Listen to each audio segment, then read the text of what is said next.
बहुजन सौरभ, बहुजनांच्या सामाजिक व सांस्कृतिक चळवळीचे मुखपत्र। नमस्ते, जय भीम। मैं एडवोकेट डॉक्टर सिद्धार्थ कामले, दैनिक बहुजन सौरभ का मुख्य संपादक।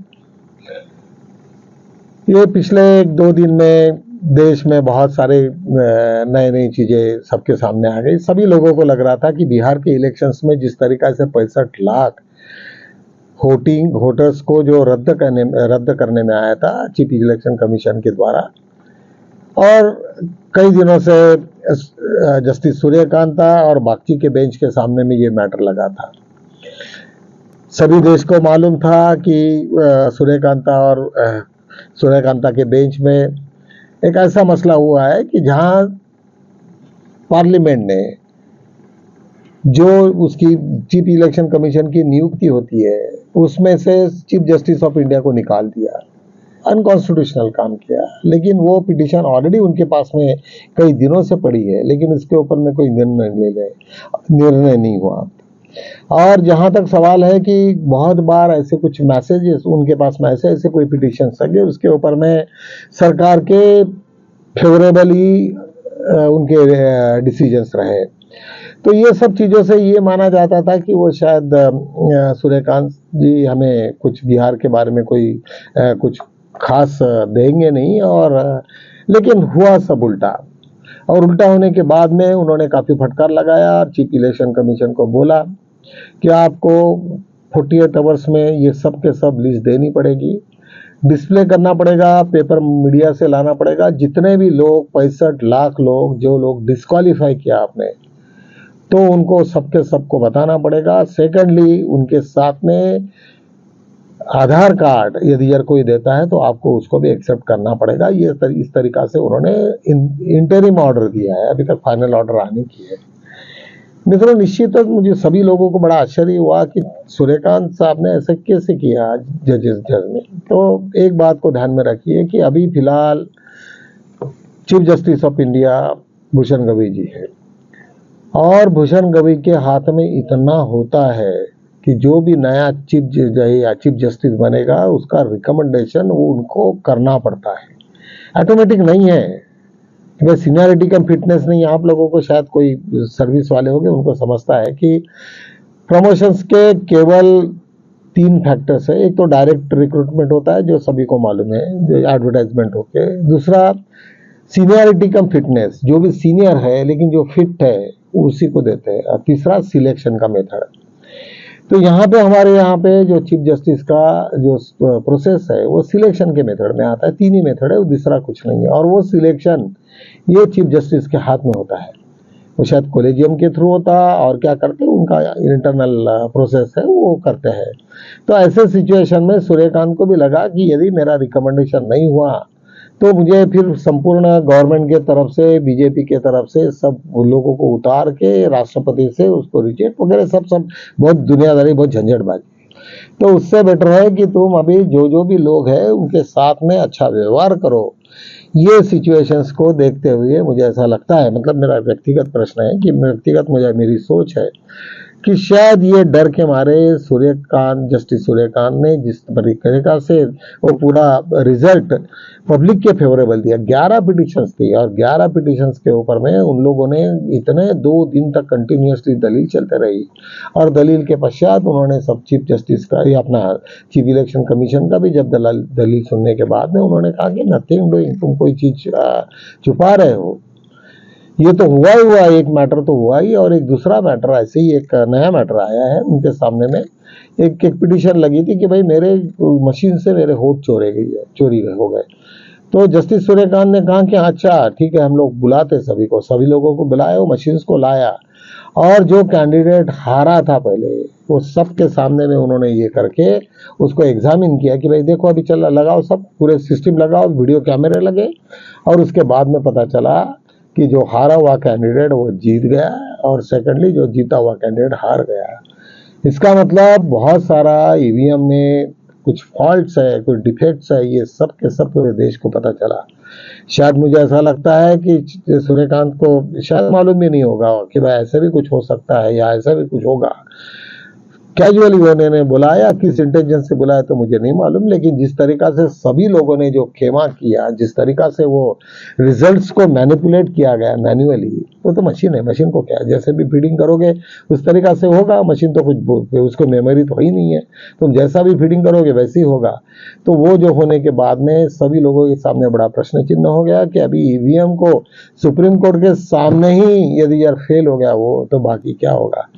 तो ये सब सर्कमस्टेंसेस को देखते हुए इस वक्त अभी सभी लोगों को बड़ी ताकत सी आ गई है। सेकेंडली 65 लाख लोग जो कम होने वाले थे वो सब रिव्यू करेंगे, अलग अलग तरीकों से देखेंगे, और देखने के बाद में फिर बिहार में अभी इलेक्शन होगा। तो निश्चित रूप से ये कहा जाता है कि इस वक्त नीतीश कुमार और बीजेपी का जो अलायंस है वो शायद इस वक्त उतना कामयाब नहीं रहेगा, और लग ही रहा है सभी लोगों के। और पूरे देश में जिस तरीका से बीजेपी का जो ग्राफ है वो जो जितना जैसे डाउन हो रहा है, और उसी तरीका से जो भी राहुल गांधी का जो ग्राफ है और इंडिया अलायंस का जो ग्राफ है वो काफ़ी अच्छा चल रहा है। और मुझे लगता है, और सभी पूरे देशवासियों को भी लगता है, इवन फॉरेन मीडिया ने भी जिस तरीका से राहुल गांधी को उठाया है, ये सब सिचुएशंस को आपने देखे तो मुझे ऐसा लगता है कि निश्चित रूप से कोई ना कोई बहुत बड़ा खेमा इतने में होने वाला है।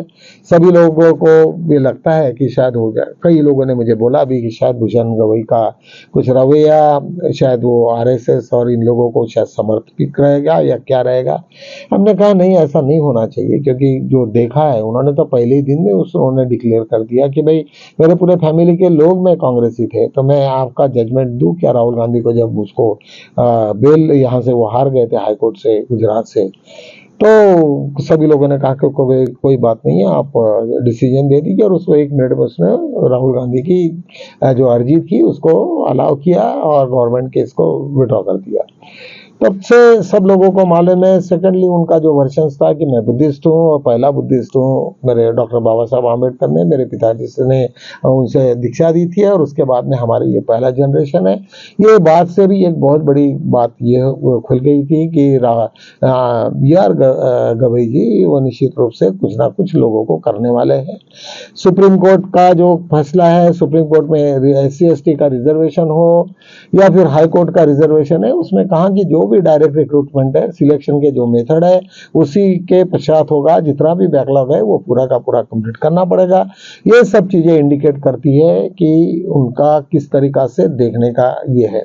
सेकेंडली जब यहाँ पे अपना यहाँ पे यूपी में जिस तरीका से माफिया कांड बहुत दिनों से चल रहा था, वहाँ पे काफी लोगों ने हाउसिंग सोसाइटी में काफी पैसे डाले थे, और उसके बाद में उन लोगों को कई साल हो गए और उनके साथ में बहुत बड़ा चीटिंग हुआ।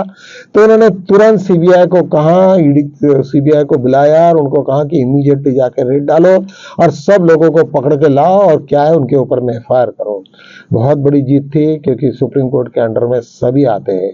यदि होम मिनिस्ट्री में आते हैं तो सुप्रीम कोर्ट किसी को भी ये दे सकता है ऑर्डर। तो देखने का मतलब मुझे ऐसा लगता है कि शायद अभी 4 महीने और भूषण गवई जी को बाकी है, और यदि 4 महीने हैं तो वो 4 साल के बराबर है। वो शायद जो भी करना है वो शायद हो सकता है।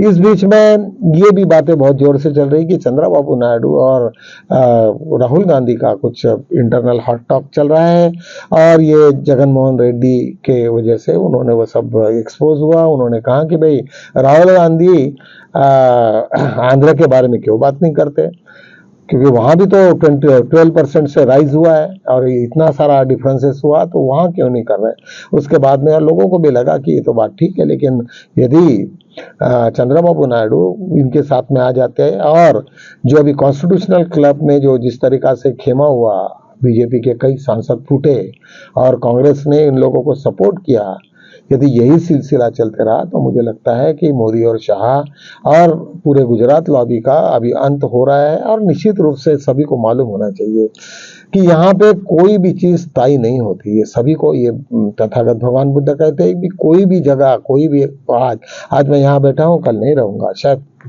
क्या होगा किसी को नहीं मालूम। हर क्षण में आदमी बदलते रहता है, हर चीज बदलते रहती है। और निश्चित रूप से जब 11 साल से मोदी जी काम कर रहे हैं तो बहुत सारे दुश्मन भी बन जाते हैं, बहुत सारे लोग नाराज हो जाते हैं और वो कहीं ना कहीं कुछ ना कुछ अपना बदला निकालते रहते हैं।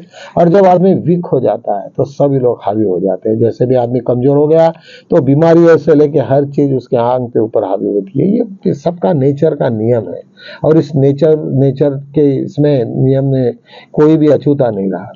तो मुझे ऐसा लगता है कि इन दिनों में जिस तरीका से पूरा का पूरा देश का वातावरण बदल रहा है, जिस तरीका से युवक रास्ते पे आ रहे हैं, जिस तरीका से बिहार का इलेक्शन है या इंडिया का अलायंस हो या सभी चीजों को यदि जब ध्यान में रखें तो मुझे ऐसा लगता है कि मोदी जी को या गुजरात लॉबी को कुछ दिन बाकी है।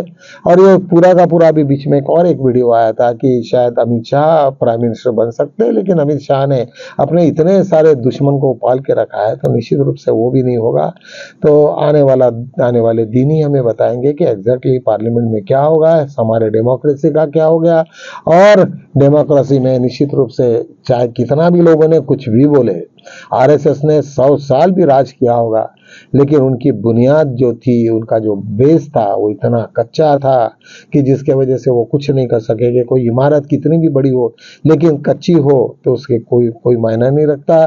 तो देखते हैं हम लोग क्या क्या होता है। अम्बेडकराइट लोगों ने निश्चित रूप से इसके तरफ में ध्यान देना चाहिए और अपने आप को भी टटोलना चाहिए कि जो भी हम लोग बोलते हैं वो कितना सच है, कितना नहीं हो सकता है। शायद मेरे भी पर्सपेक्टिव या मेरा जो अंदाज है शायद गलत भी हो सकता है। तो आप लोगों को पूरी ये है कि उसके ऊपर में मेरे वीडियो के ऊपर में कमेंट्स करें, बताया कि नहीं यहाँ हम लोगों को डिफरेंस ऑफ ओपिनियन हो सकता है। ओपिनियंस है ऑफकोर्स, जो मैंने भी बहुत सारे हम प्रेडिक्ट करते हैं, क्योंकि सभी लोगों के वीडियो देखने के बाद में हम भी अपने कोई नतीजे पे पहुंचते हैं और निश्चित रूप से पहुंचना भी चाहिए। चलो तो हम आज इसी शब्दों के साथ में यही विराम लेते हैं, कल मिलेंगे, तब तक के लिए जय।